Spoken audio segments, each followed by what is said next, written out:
Hi friends, welcome to relax recipes. இன்றைக்கி நம்ம குழி பணியாரம் எப்படி பண்ணலாம் அப்படின்னு பார்க்கலாம். இன்றைக்கி நம்ம ட்ரெடிஷ்னல் ஸ்டைலில் மாவு அரைச்சி தான் பண்ண போகிறோம். ஆல்ரெடி நம்ம சேனலில் ஆப்பம், இனிப்பு குழி பணியாரம், கருப்பட்டி குழி பணியாரம் எல்லாம் எப்படி செய்கிறது அப்படின்னு பார்த்துருந்தோம். அதே அளவு ரேஷியோ தான் இதுக்கும் யூஸ் பண்ண போகிறோம். பச்சரிசியும் உளுந்தும் அதே அளவு தான் இதுக்கும் எடுத்துக்க போகிறோம். 1 கப் அளவுக்கு நான் பச்சரிசி எடுத்து வச்சுருக்கேன். நார்மலாக மாவு பச்சரிசி வாங்கிக்கோங்க. 1 கப் பச்சரிசிக்கு 1 கப் புழுங்கல் அரிசி, இட்லி அரிசி இருக்கு இல்லையா, நார்மல் இட்லி அரிசி 1 கப் எடுத்துக்கலாம். 1/4 கப் உளுந்து, 1 டீஸ்பூன் அளவுக்கு வெந்தயம் எடுத்திருக்கேன். இப்போ மிக்சியில் நீங்கள் அரைக்கிறதா இருந்தால் 4ஐயும் சேர்த்து மையாக நல்லா கட்டியாக அரைச்சிக்கோங்க. கிரைண்டர்னால் உளுந்தும் வெந்தயமும் அரைப்பட்ட பிறகு நம்ம அரிசி சேர்த்து அரைச்சிக்கலாம். இதுக்கு நம்ம கட்டியாக மாவு அரைச்சி எடுத்து வச்சுக்கணும். 8 மணி நேரம் புளிக்க வச்சு நான் எடுத்து வச்சுருக்கேன். நான் பாதி இனிப்பு குழி பணியாரத்துக்கு எடுத்து வச்சுட்டு பாதி மாவு மட்டும் இதுக்கு எடுத்து வச்சுருக்கேன். நல்லா புளிச்சிடுச்சு மாவு. இப்போ தாளிக்கு தேவையான பொருட்களை பார்த்தலாம். கடுகு, உளுந்தம்பருப்பு, பொடியாக நறுக்கின கருவேப்பிலை, பச்சை மிளகாய், வெங்காயம். கருவேப்பிலை, பச்சை மிளகாய் எல்லாமே நல்லா மெல்லிசாக கட் பண்ணிக்கோங்க. இது எல்லாமே நம்ம வதக்கி தான் சேர்க்க போகிறோம். கொஞ்சமாக மஞ்சள் தூள், விருப்பப்பட்டால் பெருங்காயத்தூள் சேர்த்துக்கலாம். மாவு புளிக்க வைக்கல, நான் உப்பு எதுவும் சேர்த்துக்கலாம். அதனால் இப்போ உப்பு சேர்த்து கலந்து விட்டுக்கலாம். தேவையான அளவு உப்பு சேர்த்துக்கோங்க. இப்போ மற்ற பொருட்களை வதக்கிடலாம். கொஞ்சமாக நல்லெண்ணெய் விட்டுக்கோங்க. நல்லெண்ணெயில் வதக்கினா தான் இது டேஸ்ட்டாக இருக்கும். அதே சமயம் குழிப்பணியார சூடையிலையும் நல்லெண்ணெய் யூஸ் பண்ணிங்க அப்படின்னா ரொம்பவே ருசியாக இருக்கும். எண்ணெய் காஞ்சாக்கில் கடுகு, உளுந்தம் பருப்பு சேர்த்தலாம்.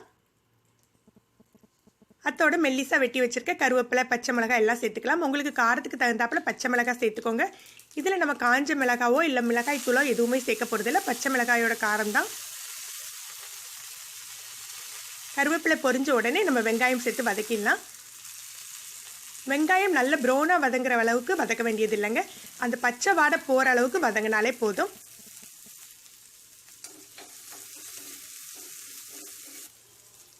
வெங்காயம் வதங்கினாக்கில் நம்ம மஞ்சள் தூள் சேர்த்துக்கலாம். பெருங்காயத்தூள் சேர்க்குறவங்க இந்த ஸ்டேஜில் சேர்த்துக்கலாம். பெருங்காயத்தூள், மஞ்சள் தூளை எண்ணெயில் தான் சேர்த்துக்கணும். அப்போ தான் அந்த பச்சை வாடை இருக்காது உங்களுக்கு. இப்போ நல்லா வதங்கிடுச்சு. இது மாவோடு சேர்த்துடலாம்.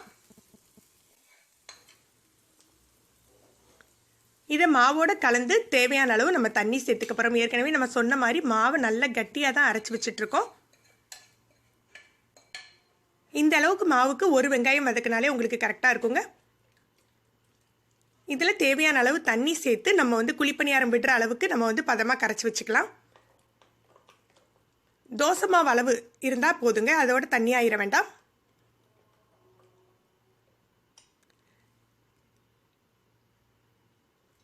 நான் இங்கே 1/2 கப் போல் தண்ணி சேர்த்துருக்கேன். நான் கொஞ்சமாக தான் மாவு எடுத்திருக்கேன். 2 ஈடு வர்ற அளவுக்கு மாவு கரைச்சிருக்கேன். உங்களுக்கு தேவைப்பட்ட அளவு நீங்கள் தண்ணி சேர்த்து நல்லா கரைச்சி விட்டுக்கோங்க.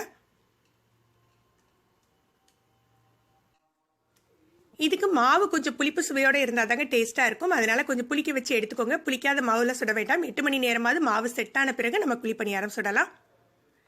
இப்போ குழிப்பணியார கல்லை பார்த்துடலாம். ஆல்ரெடி நம்ம பார்த்த டிப்ஸ் தான். அடிப்பாகத்தில் ஒரே மாதிரி இருந்தது அப்படின்னா உங்களுக்கு பணியாரங்கள் ஒரே மாதிரி வேகும். ஒவ்வொரு குழிலையும் நல்லெண்ணெய் விட்டுக்கலாம். இதே இனிப்பு குழிப்பணியாரமாக இருந்தால் நம்ம நெய் சேர்த்து கூட சுடலாம்.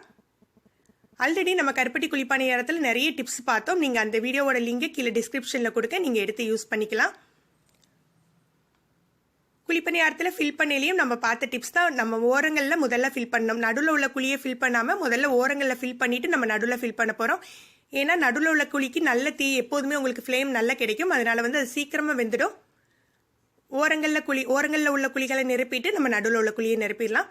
இன்றைக்கி நான் உங்களுக்கு மாவு அரைச்சி செஞ்சுருக்கேன். இப்படி மாவு அரைச்சி தான் செய்யணும் அப்படின்னு இல்லைங்க. நம்ம வீட்டில் இட்லி மாவு, புளிச்ச மாவு இருந்தால் கூட அதில் நீங்கள் வெங்காயம், பச்சை மிளகாய் எல்லாம் வதக்கி போட்டு இந்த மாதிரி குழிப்பணியாரம் செய்யலாங்க. ரொம்பவே ருசியாக இருக்கும்.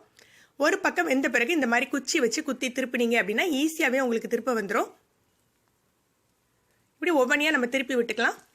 உங்களுக்கு விருப்பப்பட்ட அளவு. சில பேர் திருப்பி விட்ட பிறகு கூட நல்ல கிறிஸ்பி ஆகணும் அப்படின்னு கொஞ்சமாக எண்ணெய் விடுவாங்க. அது நம்மளுடைய விருப்பம் தான். எண்ணெய் அதிகமாக சேர்த்துக்க வேண்டாம் அப்படின்னு நினைக்கிறவங்க ஒரு தடவை விட்டதோடு நிறுத்திக்கலாம். இப்படி எல்லா இதையுமே திருப்பி போட்டு மறுபக்கமும் வேக விட்டுறலாம். இட்லி மாவு புளிச்ச மாவில் செய்யலான்னு சொன்னேன் இல்லையா, அது உங்களுக்கு நல்லாவே டேஸ்ட் கொடுக்குங்க. ஏன்னா புளிப்பு சுவை அதில் ஆல்ரெடி இருக்கும். நீங்கள் நல்ல காரச்சாரமாக எல்லாம் பச்சை மிளகாலாம் கட் பண்ணி வதக்கி போட்டுட்டு நீங்கள் சுட்டிங்க அப்படின்னா அந்த குழிப்பணியாரம் ரொம்பவே சுவையாக இருக்கும் உங்களுக்கு. இன்னொரு பக்கம் வேகட்டும். அடிப்பக்கம் நல்லா வெந்த பிறகு அடிப்பக்கம் பார்த்தீங்க அப்படின்னு சொன்னீங்கன்னா உங்களுக்கு நல்ல மொறுமொறுன்னு ப்ரௌன் கலரில் இருக்குங்க. பார்க்குறதுக்கே அழகாக இருக்கும். இப்போ அடிப்பக்கமும் வெந்துட்டு நம்ம அதே குச்சியை வச்சு எடுத்துடலாம். பாருங்கள், அடிப்பாகம் பார்க்கையிலே உங்களுக்கு தெரியும். நல்ல மொறுமொறுன்னு இருக்கும். மேல் பாகத்தோட அடிப்பாகம் வந்து நல்ல மொறுமொறுப்பு கிடைக்கும். இதே மாதிரி நம்ம மீதி உள்ள மாவையும் வேக வச்சிடலாம்.